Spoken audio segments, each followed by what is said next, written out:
بسم اللہ الرحمن الرحیم۔ السلام علیکم پیارے بچوں، 8th کلاس، کیسے ہیں آپ؟ پیارے بچوں، آپ لوگ اپنی اردو کی بک کا پیج نمبر 28 کھولیں، جو کہ آپ کے پاس سبق ہے نصوح اور سلیم کی گفتگو، جس کے مصنف ڈپٹی نذیر احمد دہلوی ہیں، اور ڈپٹی نذیر احمد دہلوی کے ناول توبۃ النصوح سے جو ہے یہ سبق اخذ کیا گیا ہے۔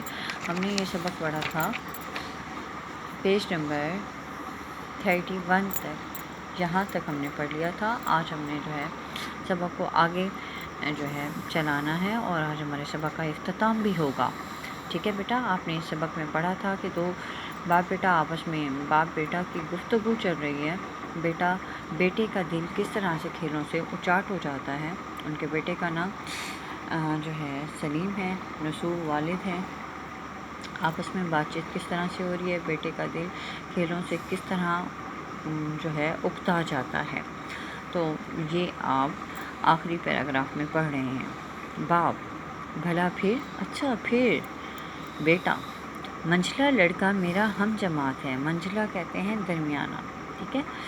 ایک دن میرا آموختہ یاد نہ تھا۔ آموختہ کہتے ہیں پڑھا ہوا سبق۔ مولوی صاحب نہایت ناخوش ہوئے، ناراض ہوئے، اور اس کی طرف اشارہ کر کے مجھ سے فرمایا کہ کم بخت گھر سے گھر ملا ہے، مطلب گھر قریب قریب ہونا دونوں کے، اسی کے پاس جا کر یاد کر لیا کر۔ میں نے جو پوچھا کیوں صاحب یاد کرا دیا کرو گے، تو کہا باسر و چشم، مطلب دل و جان سے، سر آنکھوں پر۔ غرض میں اگلے دن ان کے گھر گیا، آواز دی، انہوں نے مجھ کو اندر بلا لیا۔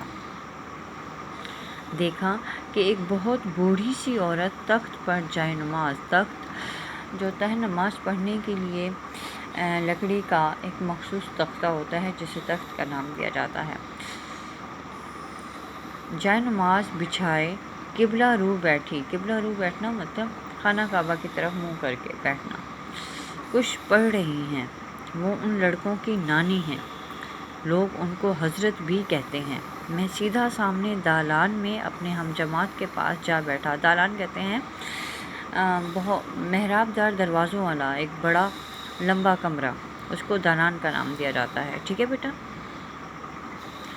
جب حضرت بھی اپنے پڑھنے سے فارغ ہوئیں تو انہوں نے مجھ سے کہا کہ بیٹا گو، اگرچہ تم نے مجھ کو سلام نہیں کیا، لیکن ضرور ہے کہ میں تم کو دعا دوں۔ ضرور ہے مطلب یہ میرے لیے لازمی ہے۔ جیتے رہو، عمر دراز، مطلب لمبی عمر پاؤ، خدا نیک ہدایت دے، آپ کی اچھے راہ پہ چلائے۔ ان کا یہ کہنا تھا کہ میں غیرت کے مارے زمین میں گڑ گیا، مطلب بہت زیادہ شرمندہ ہو جانا، زمین میں گڑ جانا، اور فوراً میں نے اٹھ کر نہایت ادب کے ساتھ سلام کیا۔ تب حضرت بھی نے فرمایا بیٹا برا مت ماننا، یہ بھلے مانسوں کا دستور ہے۔ بھلے مانس کہتے ہیں شریف دستور، رواج، کہ اپنے سے جو بڑا ہوتا ہے اس کو سلام کر لیا کرتے ہیں، اور میں تم کو نہ ٹوکتی، ٹوکنا منع کرنا، لیکن چونکہ تم میرے بچوں کے ساتھ اٹھتے بیٹھتے ہو، اس وجہ سے مجھ کو جتا دینا ضرور تھا۔ جتا دینا، آپ کو بتانا، آپ کو خبردار کرنا، آپ کو آگاہ کرنا اس بات سے کہ بڑوں کو سلام کرنا چاہیے، ٹھیک ہے۔ اس کے بعد حضرت بھی نے مجھ کو مٹھائی دی اور بڑا اصرار کر کے کھلائی، ضد کر کے کھلائی، پیار سے کھلائی۔ مدتوں مطلب کافی عرصہ میں ان کے گھر جاتا رہا۔ حضرت بھی مجھ کو اپنے نواسوں کی طرح چاہنے اور پیار کرنے لگیں، اور مجھ کو ہمیشہ نصیحت کیا کرتی تھیں۔ تبھی سے میرا دل تمام کھیل کی باتوں سے کھٹا ہو گیا۔ توبۃ النصوح، ڈپٹی نذیر احمد دہلوی۔ دل کھٹا ہونا مطلب دل اچاٹ ہو جانا، اکتا جانا، ٹھیک ہے۔ ڈپٹی نذیر احمد دہلوی کے ناول ہم نے توبۃ النصوح سے یہ سبق پڑھا، جو کہ ہمیں سبق ملا کہ ہم نے اپنی زندگی کو سدھارنے کے لیے بہت سے چھوٹی سی چھوٹی باتوں پر ہم نے جو ہے عمل کرنا ہوتا ہے، تاکہ ہماری زندگی کامیاب گزر سکے، ٹھیک ہے، ہمارا یہ سبق مکمل ہوا، ہم مشق سٹارٹ کرتے ہیں۔ اور مشق میں ہمارے پاس جو پہلا سوال ہے وہ آپ کے پاس آ رہا ہے، مختصر جواب دیں۔ آپ کے پاس سوالات دیے گئے ہیں جن کے آپ جو ہے مختصر جواب دیں گے۔ ٹھیک ہے بیٹا، آپ کے پاس پہلا سوال جو آ رہا ہے وہ کیا ہے، دیکھیے گا۔ آپ کے پاس پہلا سوال ہے، بیدارہ نے سلیم کو جگا کر کیا پیغام دیا؟ آپ نے سبق میں پڑھا تھا، تو اس کا کیا جواب ہوگا بیٹا؟ بیدارہ نے سلیم کو جگا کر کہا کہ صاحبزادے اٹھیے، بالا خانے پر میاں بلاتے ہیں۔ اس نے مطلب پیغام دیا تھا۔ ٹھیک ہے، سبق میں آپ تفصیلی طور پہ پڑھ چکے ہیں۔ دوسرا سوال، سلیم کی ماں نے سلیم کے ساتھ نسو کے پاس جانے سے کیوں انکار کیا؟ ٹھیک ہے، نسو کون تھا؟ سلیم کے والد تھے۔ ٹھیک ہے، تو ان کی ماں نے کیوں انکار کیا تھا؟ چونکہ اس کی گود میں لڑکی سو رہی تھی، اس لیے اس نے سلیم کے ساتھ جانے سے انکار کر دیا۔ یہی ہوگا نا اس کا آنسر۔ تیسرا سوال آپ کے پاس کیا ہے بیٹا؟ مختصر ہم نے جواب دینے ہیں۔